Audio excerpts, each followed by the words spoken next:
Hello everyone, my name is Min from OSB. In today's video, I'm going to discuss the first reading of Unit 1 from the book Complete IELTS 5.0 to 6.5. Alright, first, can you please open your book on page 10? Before we start, I would like to point you to the first exam text. Please take a look at the screen, at the exam information. So the first reading passage is usually a factual text, which means it deals with facts rather than opinion. Alright? So the tasks related to this text will deal with finding specific information. Alright? And I think you can say it's quite easy. It's a little bit easier than the other two sections. Alright, can you please now take a look at the first task type, which is true, false, not given. Alright, please take a look at the screen and pause the recording for 1 minute. Identify the keywords in the 6 true, false, not given sentences. Alright, when you do true, false, not given, there are a few things you need to remember.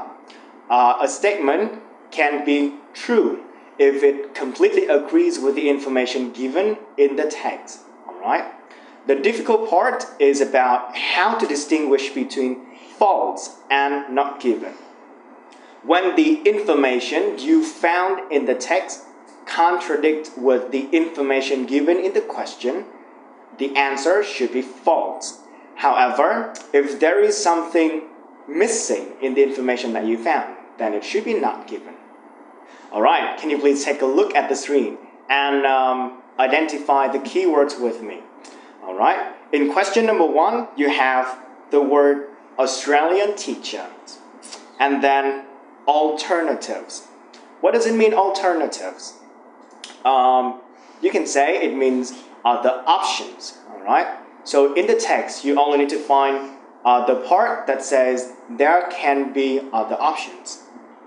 Alright, number 2, we have teachers will show interest in students' personal circumstances.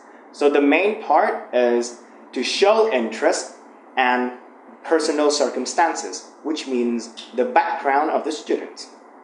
Number 3, you have Australians use first name.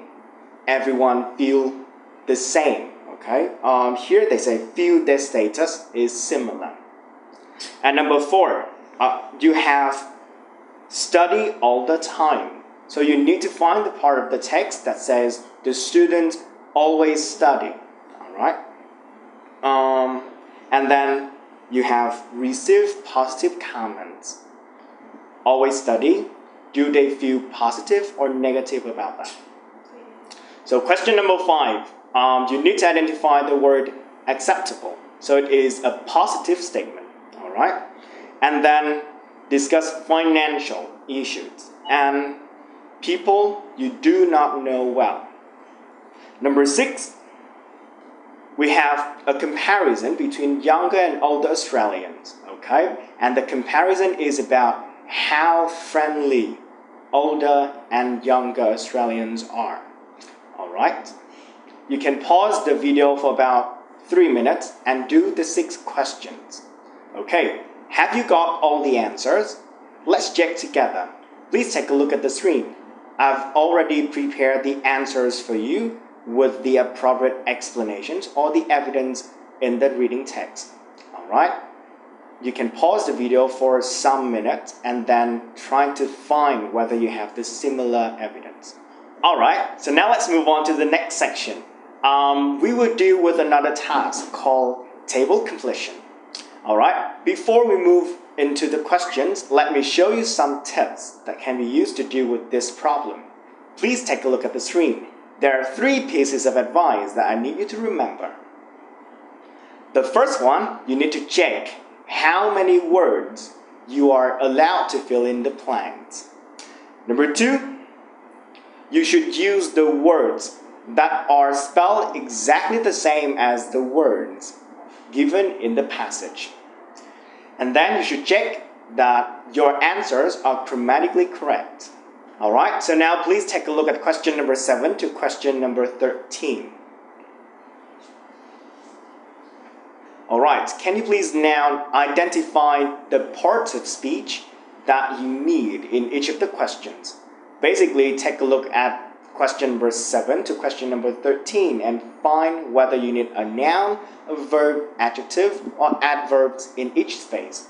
You can pause the video clip for 30 seconds. Alright, have you figured out all the things that you need? Let's do it together. Number 7, we have stage 1. So if you take a look at stage 2, you have rejection. Stage 3, you have adjustment and something, reorientation. So you know that in number 7, what you need is a noun. And specifically, it should be a stage. Number 8, you have the word the before number 8. So you know you need a noun. Alright?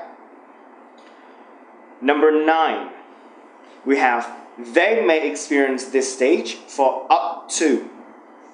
After 4, we need a period of time. So number 9, it is very likely you will find a number and particularly a period of time. Number 10, they reject the new culture and lose the. So you need another noun they had at the beginning. So you need to find a noun that refers to something that these people had in the beginning, but later on they would lose. Okay? Number 11, they can understand something. Normally after some you have a noun, and that can be a plural noun, which they had not previously observed. And number 12, you have they learn with another noun for dealing with difficulties. So something that collocates with for. Alright? Number 13, again, it is very similar to number 7, so you also need a stage and a noun. Alright, now let's go straight into it. Give yourself 3 minutes, pause the recording for 3 minutes, and do question number 7 to number 13. Are you guys finished? Well done. Can you please check the answers with me? Please take a look at the screen for the answers. Alright, these words are picked directly from the passage. If you haven't found them, just spend some time taking a look back at the passage. Just a final reminder, make sure you put the words in the correct spelling and in the correct grammar. That's it for today. See ya!